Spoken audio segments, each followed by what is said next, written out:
بہاول نگر سے بھائی جمشید اکرم صاحب نے سوال لکھا ہے۔ وہ لکھتے ہیں کہ اگر کسی خاتون کو شادی کے 7 ماہ بعد کامل بچہ پیدا ہو تو کیا اس کا نسب اس کے باپ سے ثابت ہوگا؟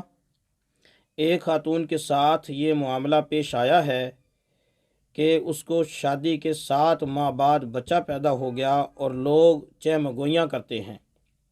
اس کے حوالے سے شریعت ہمیں کیا تعلیم دیتی ہے؟